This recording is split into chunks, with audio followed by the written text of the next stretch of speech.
warahmatullahi wabarakatuh. Selamat pagi, kami dari kelompok 3 kelas 11 MIPA 1 yang beranggotakan saya manajemen nomor absen 4. Saya dari Karela nomor absen 11. Aku Indra Elvira Tiza nomor absen 3. Hari ini kami akan menjelaskan mengenai mitosis sel. Selamat menyaksikan. Perkenalkan, nama saya Amanda Jasmine dengan nomor absen 4 dan saat ini saya akan menjelaskan mengenai proses interfase dan profase. Let me introduce myself. My name is Amanda Jasmine and now I'm going to explain to you about interface and prophase. Pada interfase terjadi proses persiapan dan penimbunan energi oleh sel untuk melakukan pembelahan. Proses ini memerlukan waktu yang sangat lama dibanding fase lainnya. Selama interfase, inti sel atau nukleus dan anak inti sel atau nukleolus tampak terlihat jelas. Namun kromosom pada sel tidak terlihat karena masih dalam bentuk kromatin, yaitu benang-benang halus yang tersusun atas molekul DNA, RNA, dan protein. In interphase, there is a process of preparation and storage of energy by cells for division. This process takes a very long time compared to other phases.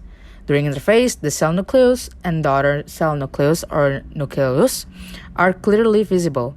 However, the chromosomes in cells are not visible because they are still in the form of chromatin, which is fine threads composed of DNA, RNA, and protein molecules.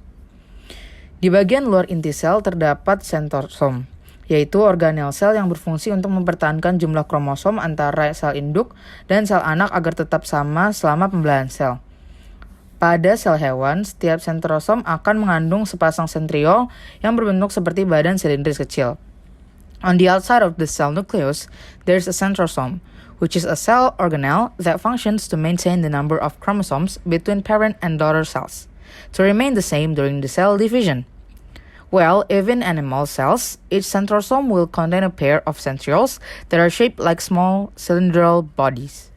Selanjutnya, kita masuk ke tahap awal pembelahan sel, yaitu tahap profase. Pada awal profase, sentrosom mengalami replikasi sehingga menghasilkan 2 sentrosom. Kemudian, setiap sentrosom akan bergerak ke kutub-kutub inti sel yang letaknya berlawanan. Next, we enter the initial stage of cell division, namely the prophase stage.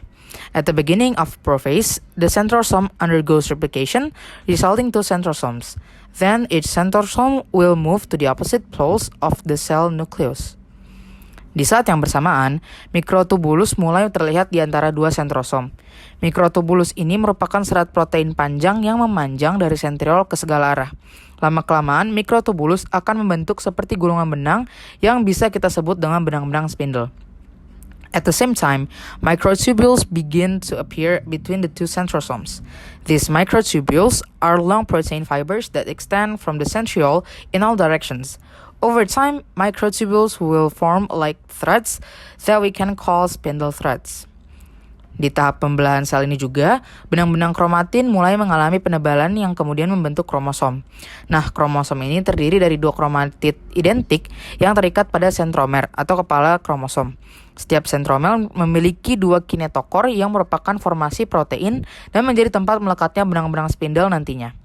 In this stage of cell division 2, the chromatin threads begin to experience thickening, which then forms chromosomes.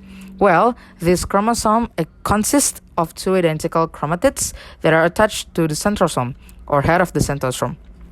Each centrosome has 2 kinetocores, which are protein formations and become the attachment site for the spindle fibers later. Pada akhir tahap profase, nukleus dan membran inti sel mulai lenyap. Selain itu, sentrosom sudah tiba di kutubnya masing-masing. Benang-benang spindle pun akan membentang dari kutub satu ke kutub yang lain. Metafase adalah tahap kedua dari mitosis saat membran inti sudah tidak ada, sehingga kromosom keluar dari inti dan berada di sepanjang bidang ekuator sel. Kromosom berada pada kondisi paling padat sehingga lebih pendek dan paling tebal. Ciri-ciri metafase yaitu benang spindle mengikat sentromer kromosom. Kromosom berjajar pada bidang ekuator.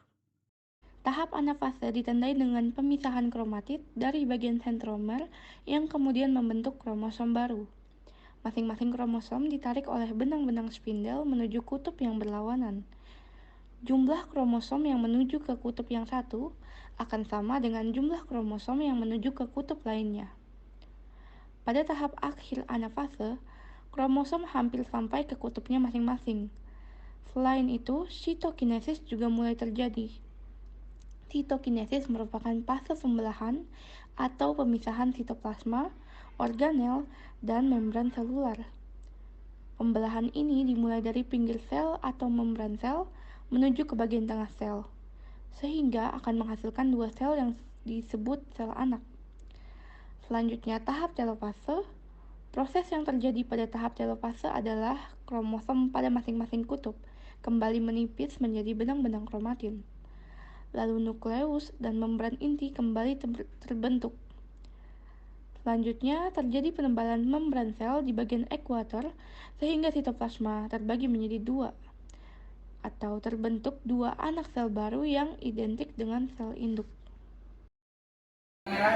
Sekian dari kelompok kami. Terima kasih karena telah menyaksikan. Mohon maaf bila ada kesalahan. Wassalamualaikum warahmatullahi wabarakatuh.